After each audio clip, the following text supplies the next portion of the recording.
يقول الفات المقوى واربه مطلق الأسد،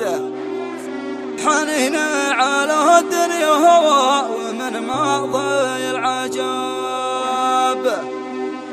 وشلت شباب العمر غربه وما حصد،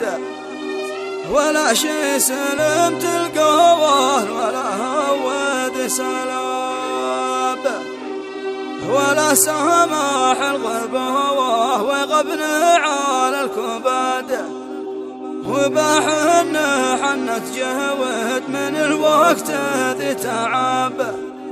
وبحن حنت جهود من الوقت ذي تعب. كتب كلمات الشاعر أبو مطلق شبيل تحكي وتعبر بما فيها.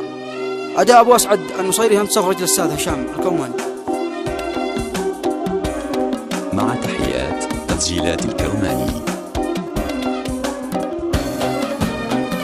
يقول الفات المقوى واربه مطلق الأسد، حنينا على الدنيا ومن ماضي العجاب، وشلت شباب العمر غربه وما حصد،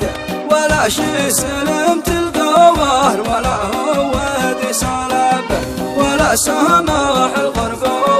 وغبن على الكباد، وبحن حنت جهود من الوقت ذي تعب، وبحن حنت جهود من الوقت ذي تعب. 12 سنة في الضويق والحزن والعقاد، 12 سنة غربة وعايش في التعب، وحنيته من قلبه وحنينه كامل أسد، وضاع العمر وانا في الغربة التهب، وهذا الزمن غدار وبالوقت ما وهد، وبقوله هذا الحوين وماشي على حجاب، وبقوله هذا الحوين وماشي على حجاب، وما دام بموجود لزحيها والسند، سلاحي في الشدة وسندي في اللغب، وطل عمرهم يا رواب سن المالوها عدد، ولا يوم بجز بحبه كما وجب، وإن جيت بالهجوس وبالوصف والمدد، عن الأخ ما يوفيه حرفي بما كتب، عن الأخ ما يوفيه حرفي بما كتب. وخويا سامر الجواد له الجود ما يعد، أخي مثل بيض الغوا من أخواه معي وأب، وحمي الراجل شماوخ للجراحة والقهاد، حزامي بوقت الضويق ويقوم بما وجب، وحمزة أخي زاجوي وبالعرف ما شرد، جميع أخواتي رزحوي متى وقت يكتلب، جميع أخواتي رزحوي متى وقت يكتلب، وأولاد عمي دور علي ساعات النهاد، وهماتهم بالعوز تتفوق الرتب،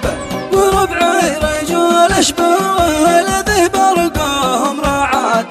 وبالعرف يترقوا وبالطيبة والأدب، سلاحي ومخزوني ومالي وما حصد، شبيلي وراسي فوق على السحاب، شبيلي وراسي فوق على السحاب، من الآن ومن ماضي ومن عهدابي وجد، وعمر الرجال الحوار ولا شي بهم عتاب، بكيلي وراسي صوبهم براسخ كامل أسد، ونعم الرجال حشوت حماتي في اللهب، سلامي وتقديري ودمع هاجسي قصد، وعفوا على التقصير في قول مكتطب، وعفوا على التصوير في قول مقتضى.